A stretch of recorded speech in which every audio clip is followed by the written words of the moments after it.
अगर मैं आपसे कहूँ कि आपके शरीर की हर एक सेल एक हाई सिक्योरिटी गेट से प्रोटेक्टेड है, जहाँ हर चीज़ को ना ही अंदर आने की परमिशन है ना ही बाहर जाने की परमिशन है, तो क्या आप बिलीव करोगे? आज हम उसी गेट को समझने वाले हैं। That gate is cell membrane. Hi everyone, welcome back to the channel. आज हम पढ़ने वाले हैं स्ट्रक्चर ऑफ सेल और हमारा मेनली फोकस रहेगा सेल मेम्ब्रेन पर।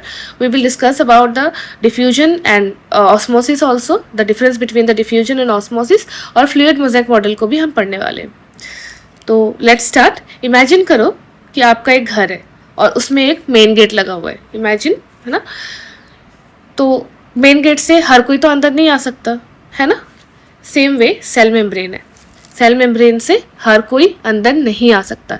ये बहुत पतली सी थिन बाउंड्री है दैट सराउंड्स द सेल, जो कि सेल को सराउंड करती है और प्रोटेक्ट करती है इनर मेम्ब्रेन को। इट मीन्स ये सेल है, सेल के चारों ओर एक पतली सी मेम्ब्रेन है, लाइक वॉल है, ठीक, या गेट कह लो, जो कि सेल को प्रोटेक्ट करके रखती है, सेल के अंदर के कंटेंट को प्रोटेक्ट करके रखती है। जैसे हमारा गेट, मेन गेट जो होता है, वो हमें किसी एक्सटर्नल बंदे को अंदर नहीं आने देता या बाहर नहीं जाने देता, तो ये हमें प्रोटेक्ट ही करता है। मेनली मेन गेट का काम प्रोटेक्शन ही होता है। सेम वे जो सेल मेम्ब्रेन है वो भी प्रोटेक्शन का ही काम करता है, तो इनर कंटेंट को।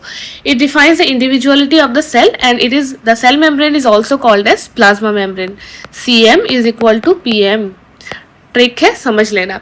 सेल मेम्ब्रेन को अब आगे देखते हैं कि सेल मेम्ब्रेन को सिलेक्टिवली परमिएबल मेम्ब्रेन भी कहा गया है। क्यों? क्योंकि ये डिसाइड करता है कि कौन अंदर आएगा और कौन बाहर जाएगा। ये सिलेक्ट करेगा। It only allows the selected person या सिलेक्टेड सब्सटेंसेस। गेट हमें सिलेक्टेड पर्सन को ही अंदर आने देता है।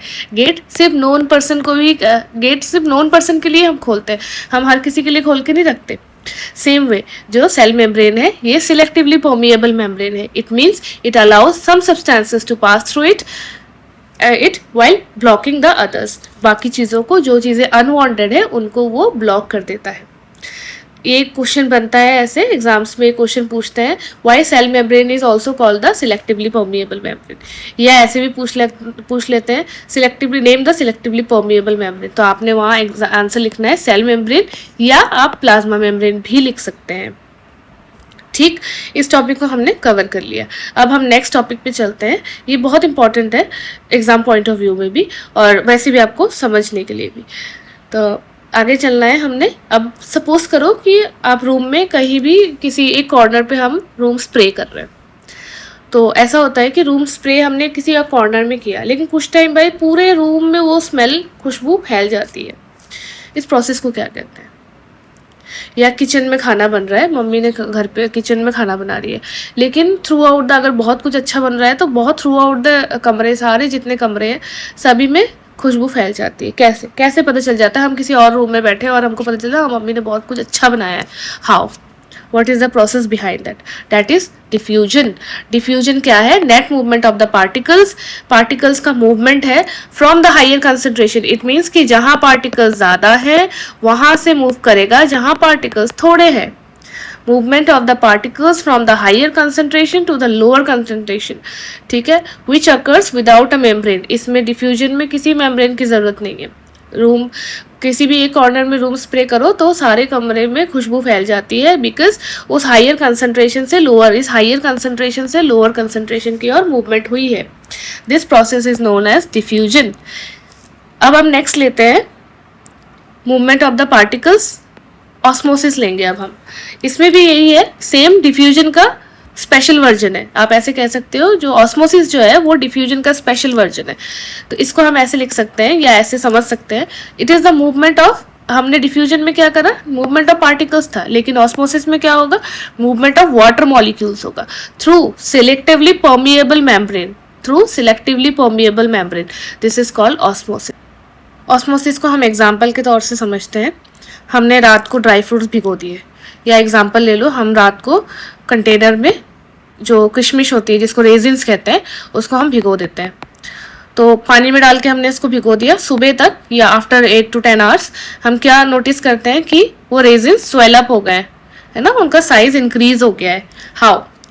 क्या होता है कि जो रेजिन पानी जो है वो हायर कंसंट्रेशन में है और रेजिन्स ड्राइड होते हैं या ड्राई फ्रूट्स जो हम लेते हैं वो ड्राइड होते हैं, तो हमेशा पानी हायर कंसंट्रेशन से लोअर कंसंट्रेशन की ओर मूव करेगा। मैंने बताया ऑस्मोसिस में यही होता है। तो जब हायर कंसंट्रेशन से लोअर कंसंट्रेशन की ओर मूव करेगा, इट मीन्स पानी अपना सारा रेजिन के अंदर जाएगा। अब रेजिन के अंदर जितना पानी जाएगा दैट इज वो उसको स्वेल कर देगा। अब वो उसको स्वेल कर देगा, तो इसीलिए ये ऑस्मोसिस का प्रोसेस शो करता है। अब रेजिन्स में सेमी परमेबल मेम्ब्रेन होते हैं। एक मेम्ब्रेन के थ्रू जो भी अलाउ हो रहा है, जो भी अलाउ भी हो रहा है और एग्जिट भी हो रहा है, सब कुछ एक मेम्ब्रेन के थ्रू हो रहा है। रेजिन्स में मेम्ब्रेन बने हुए हैं, इसीलिए इसको बोलते हैं सेमी परमेबल मेम्ब्रेन के थ्रू होता है या फिर सिलेक्टिवली परमेबल मेम्ब्रेन के थ्रू होता है। तो दिस इज ऑस्मोसिस। ठीक है, ये एग्जाम पॉइंट ऑफ व्यू में बहुत इंपॉर्टेंट क्वेश्चन है। इसको ऐसे पूछ लेते हैं कि difference between osmosis and diffusion. अब ये चीज़ याद रखना कि जो ऑस्मोसिस है, ऑस्मोसिस जो है वो स्पेशल केस ऑफ डिफ्यूजन है। मींस दोनों सेम है, बट ऑस्मोसिस में हमेशा वाटर का मूवमेंट होता है और डिफ्यूजन में हमेशा हर पार्टिकल्स का मूवमेंट होता है। दोनों ही सेम हायर कंसंट्रेशन से लोअर कंसंट्रेशन की ओर मूव करते हैं, but one more difference is there कि ऑस्मोसिस हमेशा सिलेक्टिवली परमिएबल मेम्ब्रेन के थ्रू ही होगा, लेकिन डिफ्यूजन में ऐसी किसी भी मेम्ब्रेन की ज़रूरत नहीं है। एग्जाम्पल के तौर पे समझते हैं। अब एक और एग्जाम्पल लेते हैं हम। जो प्लांट्स वाटर को अब्जॉर्ब करता है वाया रूट सेल के थ्रू, और सॉइल से जो उसका जो अब्जॉर्प्शन होता है, वो अब्जॉर्प्शन का जो प्रोसेस है वो भी ऑस्मोसिस का ही एग्जाम्पल है।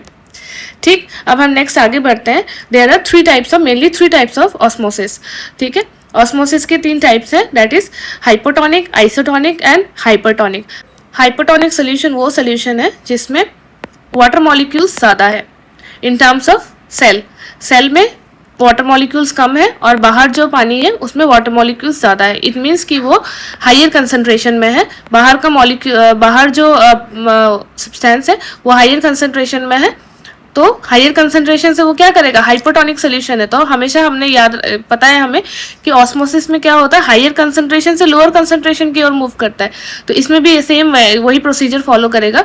तो जब बाहर कंसंट्रेशन ज़्यादा है तो वो हमेशा सेल के अंदर जाएगा। सेल के अंदर जाएगा तो वो सेल क्या करेगा, सेल स्वेल अप हो जाएगा।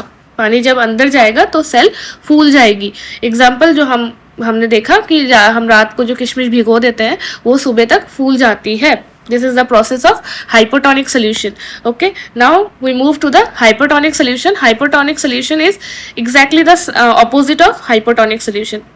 इसमें पानी सेल के अंदर जा रहा है, लेकिन हाइपरटोनिक सोल्यूशन में पानी सेल से बाहर जाएगा। इट मीन्स सेल के अंदर, सेल से बाहर जाने का मतलब है ये सेल से बाहर जाएगा। इट मीन्स सेल में पानी ज़्यादा है इन टर्म्स ऑफ पानी के पार्टिकल ज़्यादा है, वाटर मॉलिक्यूल ज़्यादा है in terms of external environment. तो ये हमेशा सेल से बाहर को जाएगा। इट मीन्स ये जब बाहर जाएगा तो ये क्या करेगा, ये स्वेल नहीं करेगा, अब ये श्रिंक कर जाएगा, अब ये श्रिंक हो जाएगा, है ना, सिकुड़ जाएगा। This is hypertonic solution. अब आइसोटोनिक सोल्यूशन लेते हैं। आइसो से हमें समझ में आता है, आइसो मीन्स सेम इक्वल, है ना। तो आइसोटोनिक सोल्यूशन में क्या है कि बैलेंस रहेगा, ना ही सेल बाहर को लूज करेगा ना ही गेन करेगा पानी। मतलब कि जितना पानी सेल के अंदर जा रहा है उतना ही पानी बाहर निकल जाएगा। इट मीन्स कि नेट मूवमेंट जो है, net movement is equal to 0। ऐसे केसेस में, आइसोटोनिक सोल्यूशन के केस में नेट मूवमेंट हमेशा 0 हो जाता है। ठीक है, this is very important topic in terms of exams also. तो जब ऐसे नेट मूवमेंट 0 हो जाएगा तो कोई चेंज भी नहीं आने वाला, है ना। जितना उसने लिया, जितना पानी उसने अंदर लिया उतना ही पानी उसने लूजन अप भी कर दिया। तो उसका जो शेप है, सेल का जो शेप है, उसमें कोई चेंजेस नहीं आने वाले। तो ये बहुत एग्जाम पॉइंट ऑफ व्यू में बहुत इंपॉर्टेंट चैप्टर भी है और टॉपिक भी है। इसमें से मोस्ट ऑफ द क्वेश्चंस पूछे जाते हैं। अब हम नेक्स्ट चलते हैं, फ्लूइड मोज़ाइक मॉडल किसको कहा गया है। सेल मेम्ब्रेन मैंने पहले भी आपको बताया कि सेल मेम्ब्रेन बहुत पतली लेयर है। इट मीन्स कि उसकी जो लेयर की मेजरमेंट है दैट इज अबाउट 7 to 10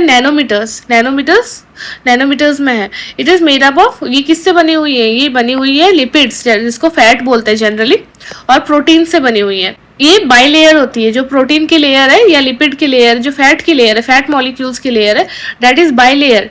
है ना। बाई लेयर का मतलब होता है कि 2 लेयर्स है, जिसमें वाटर अट्रैक्टिंग हेड आउटवर्ड्स होते हैं और वाटर रिपेलिंग जो टेल्स होते हैं वो इनवर्ड की तरह होते हैं।